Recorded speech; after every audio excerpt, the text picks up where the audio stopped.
right, so we're going to go ahead and let our class in for today. I need to share my screen.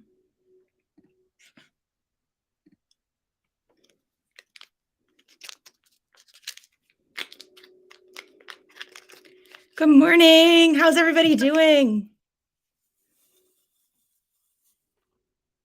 We have a couple people joining their audio. I'm trying a new thing where I'm streaming this to YouTube as well, but we only have like 3 people in our class, or we had like a bunch of people sign up. We only have 3 people here right now, so that's perfect.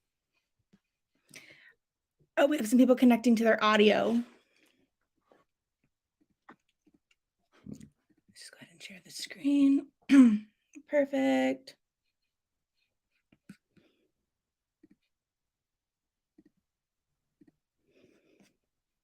All right, how is everybody doing?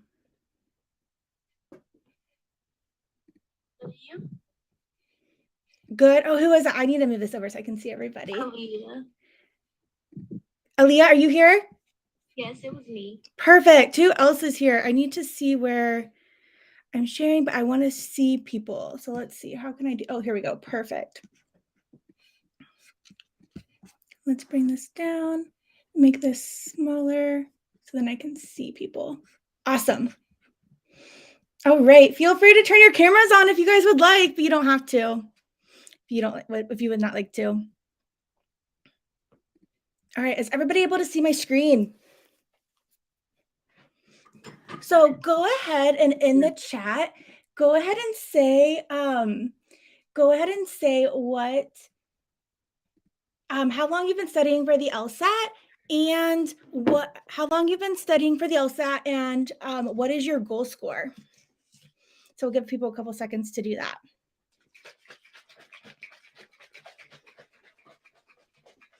Oh, good. Latoya is watching from YouTube. Hey, Latoya, if you want to send me your email, I can go ahead and send you the Zoom link so that you can join the class live if you like, and rather than just watching it through YouTube.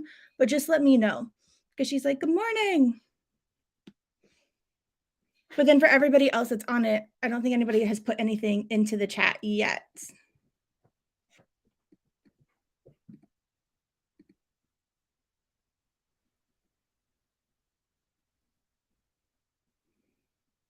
I know Jenny's here. She's been studying for a while. How are you doing, Jenny? Good. I was just about to send you something in the chat. Oh, perfect. How long have you been studying, Jenny? But you've made a lot of improvement.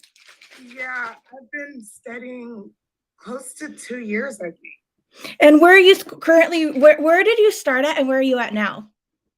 I started like at 123. Yes, and now where are you? And the most recent test, I'm still not where I want to be, but the most recent test was a 151. Excellent. And where do you want to get to? As high as possible. Like, I'm not going to even schedule my test until I'm at least in the 160s. That's awesome. Where do you want to go to school? I want to go to UNT Dallas or SMU, but the one that I really want is UNT Dallas. Amazing. All right, we have 2 more people that are going to join here. So let's go ahead and we're going to go ahead and start in like 3 minutes. If you want to put in the chat, like kind of like where you're scoring at, how long you've been studying, and how long you said, and where you want to go to school, that'll be perfect while these other 2 people join. And then we'll go ahead and get started like right at 10:15. That sounds good for everybody. Meeting info.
for a month or less. So perfect. I've been studying a year and a month. Okay, so this might be a lot of review for people then, but obviously the LSAT is broken into 3 sections, right?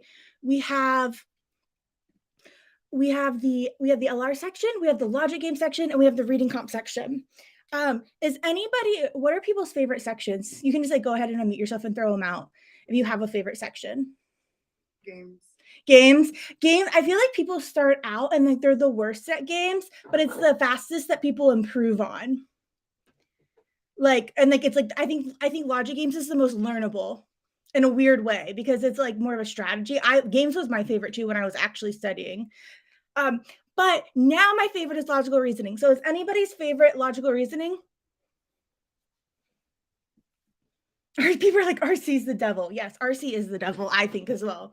But I do think when it comes to law school, logical reasoning is the most, I don't want to say it's the most important because I think they're all important, but I think a lot of the skills that you use in logical reasoning, if you learn them at their core, will help you in law school. So Jenny, who's been studying for longer than some of us, I think that a lot of the skills that you're learning is really going to benefit like your reading ability in law school and even being able to understand an argument. Because I think one of the things that people really struggle on is even understanding what the goal of the LR section is. I think when I started studying for the LSAT, I was like, oh, like I understand what all these words means, and I'm just going to like read this, answer, move on, read this, move on. I kind of memorized some question types and felt like I knew what I was doing, but I never really understood the goal of the section. And the goal of the section is for us to truly be able to understand what an argument is and what is a good argument and what is a bad argument. And so does everybody know how to use the raise your hand tool on here? I'm okay with people just unmuting themselves, but some people get nervous to do that. So if you want to answer a question, if you go to more or in the second, you can just use the raise your hand tool to answer as well. But my question is, what is the difference between a good and bad argument? Does anybody know? I'm assuming a good argument can prove the conclusion. Yes. And what's a bad argument then? Everything on the LSAT, pretty much. Everything else on the LSAT, yes. Something that can't be proven by the conclusion. Yes. Okay, so without Jenny's fancy words, a bad argument is one that, can't be proven or it's flawed, right? So a bad argument is flawed. It means that whatever premises that we have or whatever facts or evidence we have can't prove that conclusion. And so whenever we're practicing as attorneys, right, what we want to do is we want to build really strong arguments so that when we go before a judge or we go before a jury, we can say, hey, this happened and this happened, therefore this person is innocent or guilty, right? Or if we're defending something, we could say they can't show you this, or they say this and they say this, but do those actually equal this other thing? Right? So we want to be able to not even understand an argument, but be able to explain why it is flawed or it is valid to other people, right? And so that's where like I want us to really think about arguments from of like I want to either build these arguments up to prove it to somebody or I want to tear it down. Someone's like Amber Heard trial. Yes, I am all over the Johnny Depp and Amber Heard trial. If you want to talk about that after class, I can start a new stream and I can talk about it for days and days and days and days and days. And so whenever we're thinking about an argument is any time that we're trying to convince somebody of something. And I've kind of jumped in. Hi, everybody. If you do not know me, a lot of you, I think, do know me, but some of you do not. I'm Nicole, and I am a rising 2L in law school. And I am actually interning with a juvenile judge this summer, so I'm really excited about that. I want to be a juvenile defense attorney one day, so I want to work with kids, but I also want to do criminal defense. I think I'm going to go ahead and mute somebody because I think you have music on in the background, but feel free to unmute yourself whenever you want to answer.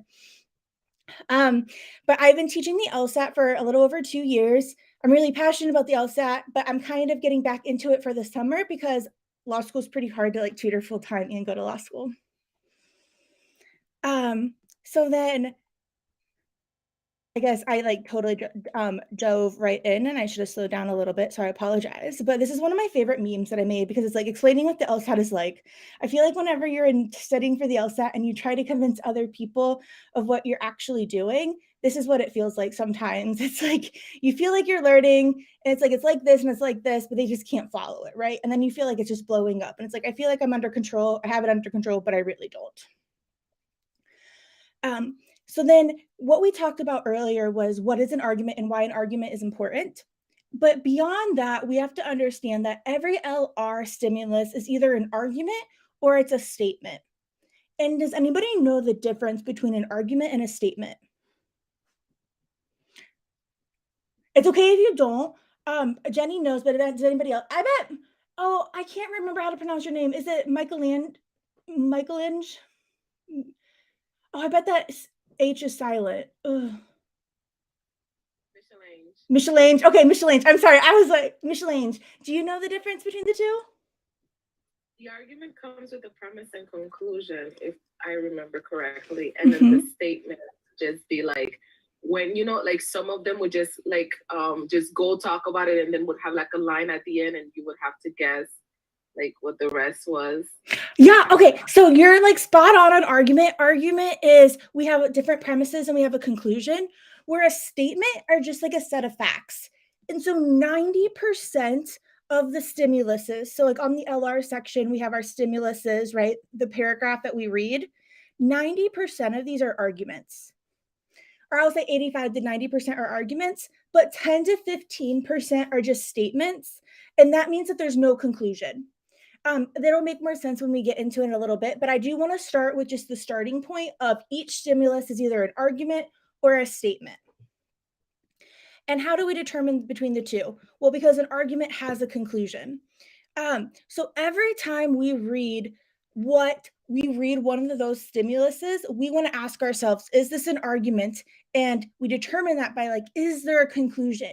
So when we read those LR stimuluses, are you looking for the conclusion every single time? And Jenny did an awesome job explaining, and others explaining what is an argument. Well, an argument, this is like the official definition, but we kind of already said it, is that it's when there's a set of claims or statements, and one of those claims is called the conclusion, and the remaining are called the premises. So it's literally what people said, right? We have premises. It's a set of claims or statements. We have this. One of those claims is a conclusion, and the rest are premises. And those premises are building up to support that conclusion. And so, like, whenever we want to think about this, we're saying the authors use premises as reasoning or evidence to show or try to prove to the reader why the conclusion is true. Does anybody ever struggle with main conclusion questions? Do you ever miss any of the main conclusion questions?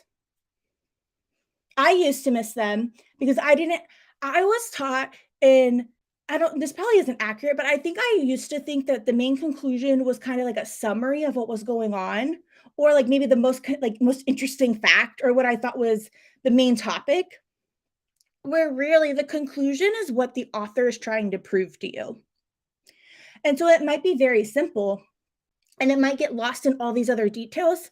But whenever we ask ourselves, what is this argument? We really want to think about, what is this reader trying to prove to us? So whenever we go to court, right, we might give you all of these details, right? But at the end of the day, if I have a client and he or she is at trial, or he's a defendant, what is my conclusion that I'm trying to prove?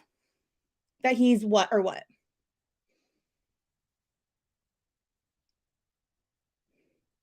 Innocent or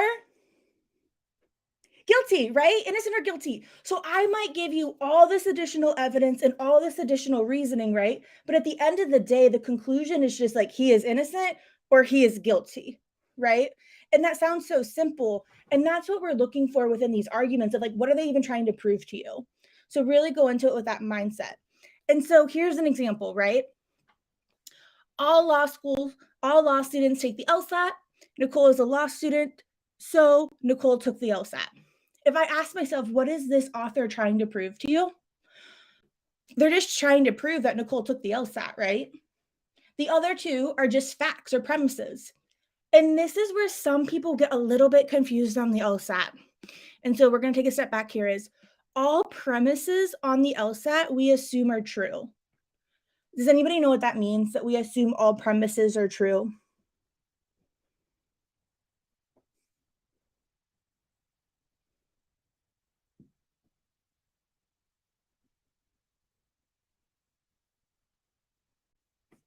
Any idea? Okay. So what that means is if I said all like Nicole is a law student here, we're just going to accept that as true that I'm a law student. Like you don't actually have to try to misprove that of like, oh, well, Nicole's not actually a law student or something like that. Whenever they say something that sounds more like a statement or a fact, you just accept it as true. So if they said like Nicole's a bad person, therefore don't be friends with Nicole. The conclusion is don't be friends with Nicole. But Nicole being a bad person is just a premise. And on that question, you would just accept it as true. I think this is something a lot of students struggle with because we bring in outside information into it for us, and we don't always believe all the premises. When it's a topic that we know about, especially people that are like medical fields, I feel like sometimes they know a lot more about the medical field than what these premises allow for. And so sometimes you're like, but I know that's not true. But that's kind of where we start from. All right. So then what are the parts of an argument? So this is where a lot of LSAT courses do not break it down to this level. But I think it's very important that you understand the different parts of an argument or the different types of premises that are all trying to build up this conclusion. And so whenever we have an argument within that stimulus, we might just give a fact or background information. So this might be like I said, Nicole is a law student. That's just a fact or background information, right? Or all students go to law school. That's just background information. We're not trying to prove that to anybody. We're just stating that. Sometimes to prove our conclusion, we'll give an example or an analogy. These are pretty easy to notice, but we want to remember that the example and the analogies are not the conclusion, right? Whenever you are talking to somebody, why do you use examples or why do you use analogies? Nadia, are you there? Hi, yes, I'm here. Okay, so if you ever talk to somebody and you use an example or an analogy, why do you use that?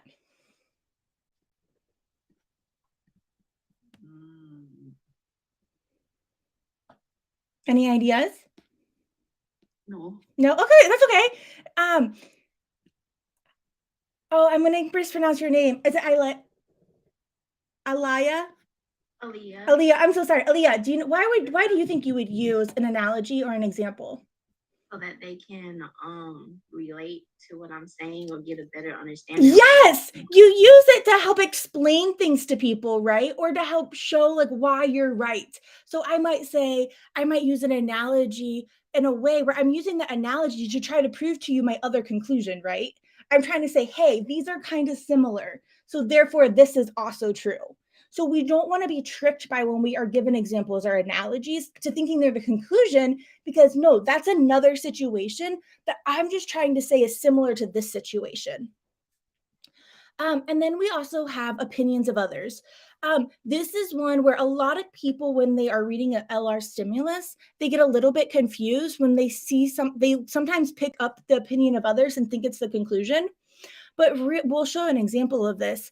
But whenever they say like some scientists believe or some doctors say, that's not what our author actually is saying, right? Our author is just noting or just referencing what other people are saying. And so sometimes our author might agree with what the doctors or the scientists or whoever those other people are, or our author could disagree with it, right? But either way, he might be saying, like, hey, some doctors say this, they are wrong. If that was our stimulus, what would our conclusion be? If we said some doctors say this, but they are wrong, what is our conclusion? They are wrong. They are wrong, yeah. And who is they referring to? The doctors. The doctors, yeah. So we're saying the doctors are wrong. Excellent. And so those are opinions of others. But we might say, like, some doctors say this. I agree with them because blah, blah, blah, blah, blah. Our conclusion there is we agree with the doctors. So that's why we want to kind of point out opinions of others whenever we see our author referencing somebody else. And then we use principles. So these are not like when we go to school and we get in trouble, we go to the principal's office. This is a different type of principle. Does anybody know what a principle is?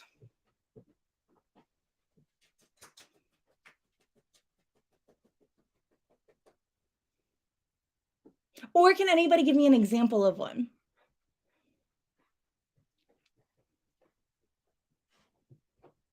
Isn't it those questions that are kind of like they will tell you something that happened, and then they will tell you kind of like, well, yeah, a principle, like for example, like, oh, if you steal something that is morally wrong, and then they'll give you an example of like someone who stole something, and then they'll be like, well, it is wrong what he did. I don't know. I'm trying to. No, you're on the right track. So there are some questions that have like they're typically like strengthen questions, and they'll say which they'll say like which principle upholds the conclusion or something like that.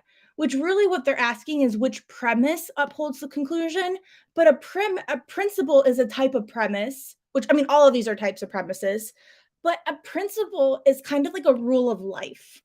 And so they're kind of like these general statements that we use to explain, to uphold our opinion or our conclusion to others, right? And so a principle would be treat others how you want to be treated. Is my conclusion if I said you should not slap your brother because, or you should not slap your brother because you should treat other people how you want to be treated and you don't want your brother to slap you? Is my conclusion, and a lot of people pick principles as main conclusions because they think they sound like these like glorious statements that are like very broad, like, oh well, that must be the main conclusion. But if I said treat as my conclusion though in that statement, you should not hit your brother because you should treat others how you want to be treated, is you should treat others how you want to be treated my conclusion? Or what am I trying to prove? You should not slap your brother. Yes, and I'm using a principle to justify that, right?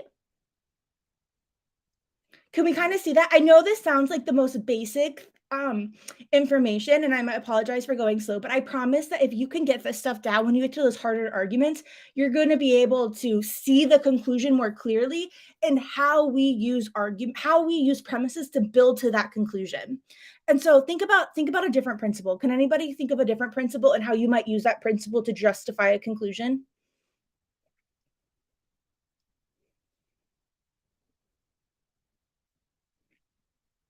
Another one would be you shouldn't buy that house because it's more than you can afford. You shouldn't spend more money than you make. There, my conclusion is, or my principle is you shouldn't spend more money than you make. And I'm using that principle to justify that you shouldn't buy that house. All right. And then lastly, which we're not going to get into too heavily today, but we have subsidiary conclusions. And this is whenever we have like a baby conclusion that we use to support the main conclusion. And so what this might look like is Nadia and Nicole are going to hang out on Friday night. It's Friday night. Therefore, Nadia and Nicole are hanging out. And then maybe I'll say, Nicole wants to see a movie. And Nadia agrees. Therefore, Nadia and Nicole are going to the movies. Us hanging out is a baby conclusion, but we add on to that with more detail to get to our main conclusion that not only are we hanging out, but we're also going to the movies. So we're using it to get to another point. I'll show a better example of that in a little bit. We already went through all of this. Okay, so this is kind of an intense slide, but you want to, there are some words in particular that we want to memorize that introduce certain parts of the argument. Three major ones are going to be, especially for premises, are going to be because, since, and for. And if you look at this, you can see that we have for example below this. And so you can think about like, remember when I said, oh, an example supports a conclusion? That's a type of premise. So think about for is kind of just a smaller version of for example. And so since, because, for, because, since, for, because, since, those three words are huge to memorize. And the reason is those are going to introduce a premise. So whenever we have those words, so let's use because. I could say you should go to school because you want to be smart. My conclusion there is you should go to school. And I'm supporting why you should go to school with because you want to be smart. What if I said because you want to be smart, comma, you should go to school? So it's not necessarily the order or part of the sentence that comes first, but it's more so what directly follows these words. And that's how we're going to know what our premises are. And this is a big, for law school, these are really good words to remember too, whenever you're writing your briefs or you're doing any type of argument, that you can have different words to go to. There's times like when I'm writing a brief and I'm like, oh, I don't want to say also anymore. So I'm like, moreover, and I feel really smart. Conclusion, these are pretty easy for people to pick up on. We have therefore, thus, so, hence, as a result. But the one thing you want to pay attention to with conclusions is whenever you see these words, don't automatically assume that it's a main conclusion. Remember that it can also be a subsidiary conclusion. So if you have two parts that could potentially be the conclusion, you want to look at and ask yourself which one is being used to support the other. I mentioned this earlier, that one part of the argument is opinions of others.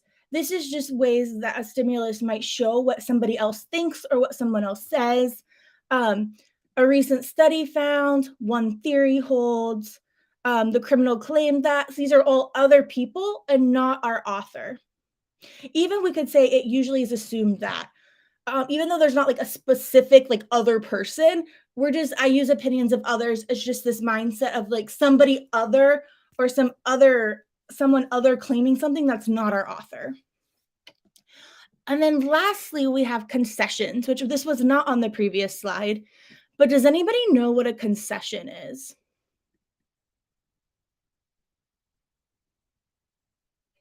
It's basically when you agree to what's going on in the stimulus, or you're like saying, so even though like kind of like, okay, I agree to disagree, basically. Oh, okay, you're really close. I think you know what it is, but it's hard to explain. A concession is kind of like when you give into the other side a little bit, like you concede something. Okay, someone just said in the chat, you give up. Like you give up a little piece of it. So sometimes you might. Okay, so who's been watching the Johnny Depp Amber Heard trial? Has anybody?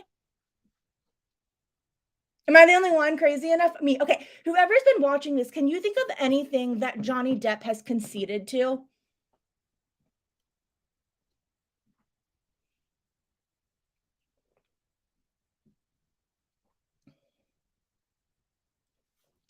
I would say his drug use.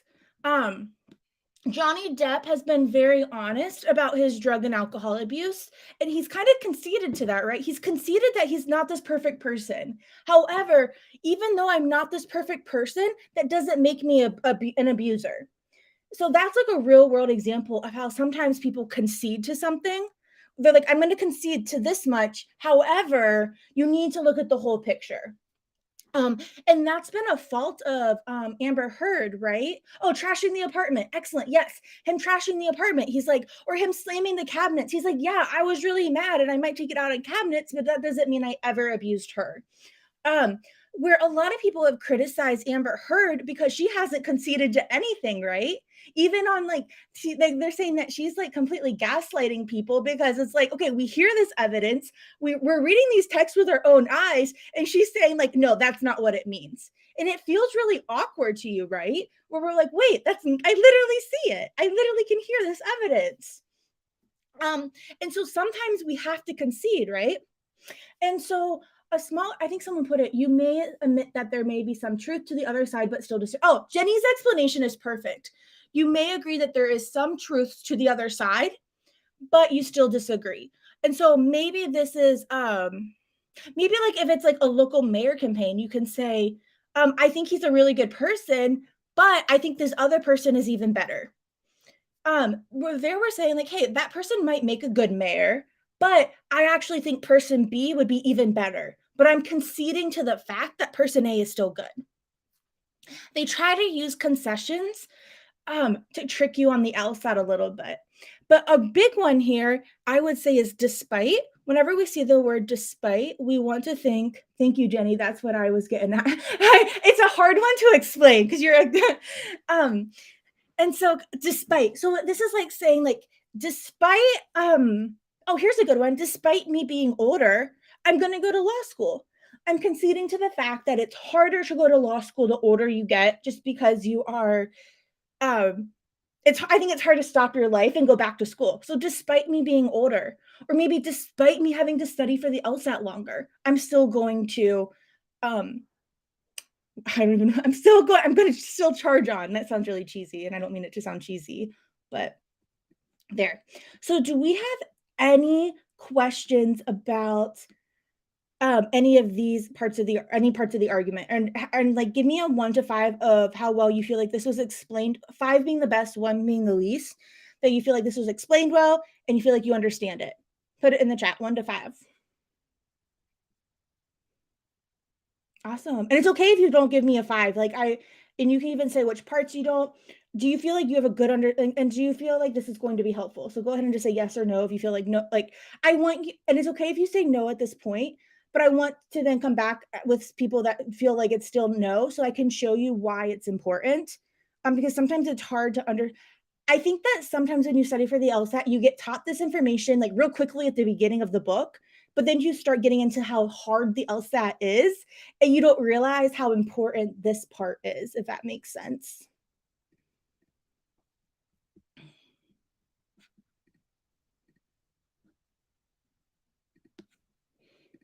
All right, so let's go. Oh, someone said it's more relatable. Yes, that's my goal, is to make this relatable. And even though it might be slower than other people teach the LSAT, I want to teach you so you're also successful in law school, because this is exactly what you do in law school. So I have a drill that I can send people if you like, where I have a set of questions where we have to figure out what would go before and after this. I'm going to actually go ahead and pull this up for us to do together. I think that would be fun.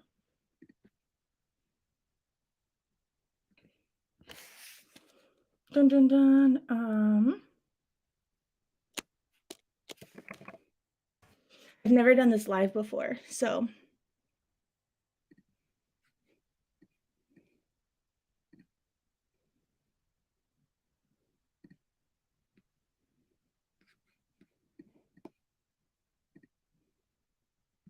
Mhm.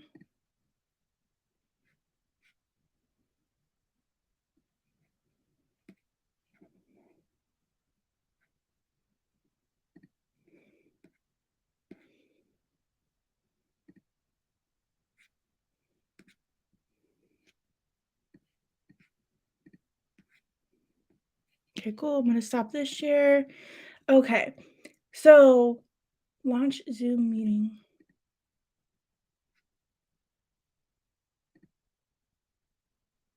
Oh, I don't want to do that.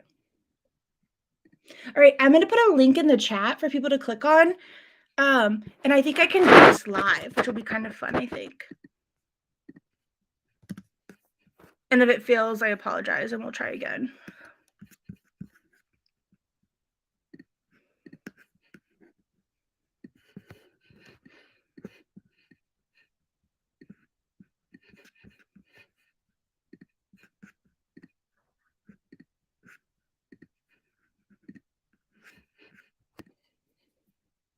And let me know if that is working.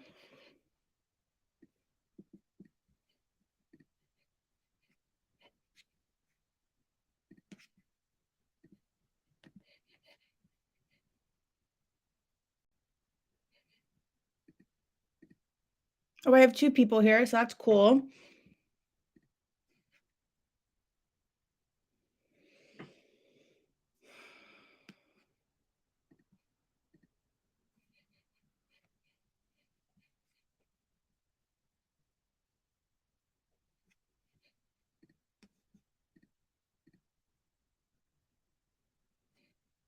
Oh, I think you're just doing it.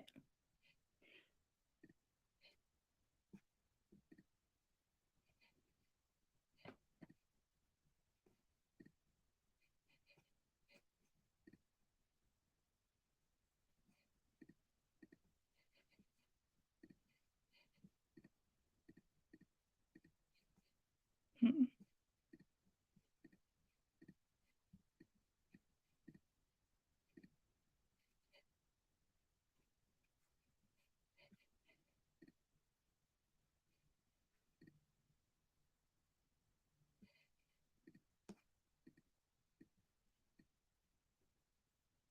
Oh, these are just results. I don't want that. Okay, I'm gonna stop that. If you want to do it on there, you can, but I'm just gonna do it differently so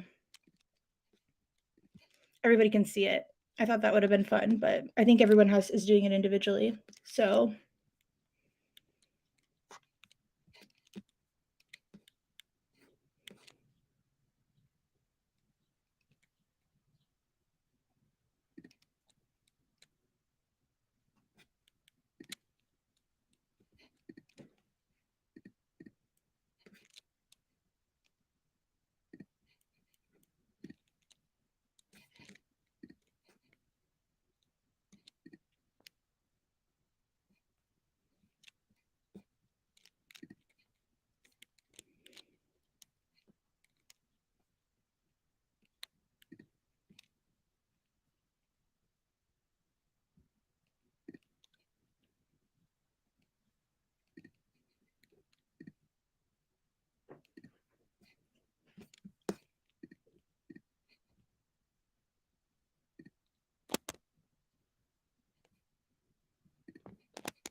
all right, so here we go. Okay, so this link should work. If you want to do this on your own later, I'm gonna put it in the chat so you can do it on your own later. But we can do it here. We can do a couple together now. But that's the link if you want to do it like at your own pace later or practice, because this is a really good drill to practice. So whenever you pull up this is what it will look like. And it says like using the indicator words, fill it in here. So these are the instructions. And here, okay. So maybe to pull out a piece of paper and write them down if you would like. And so we have our word bank here of how you're going to fill it in. And sometimes there is more than one thing that could go there, but our goal here is just to make it work so we can start to understand potentially how these premise words would work. And so I'll go ahead and walk us through this first one so that we have a good example where I'm looking at one where I'm like, as blank, as a result, blank. I think that this first spot here is pretty difficult, right? Because that's like, okay, anything could go there. So I want to use my indicator and think as a result, what part of the argument is likely to come after as a result?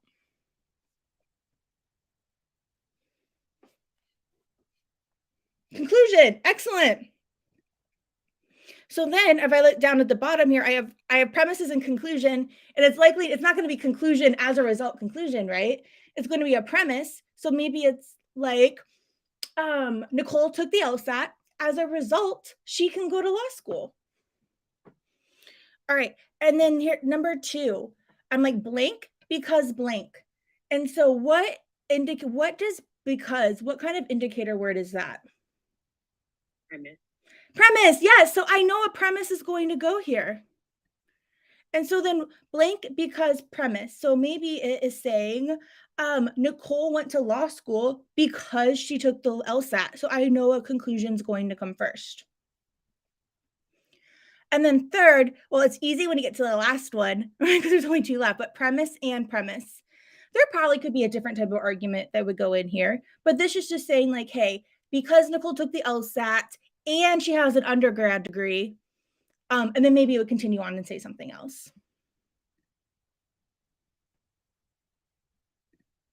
Oh, that I bet it's because I don't have like the right premise in the right spot, but it's correct. Okay, so everyone go ahead and take like 3 minutes to try this one on your own, and we'll go ahead and go over it.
And then just give me an emoji in the chat when you're done.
Jenny, what did you have for number?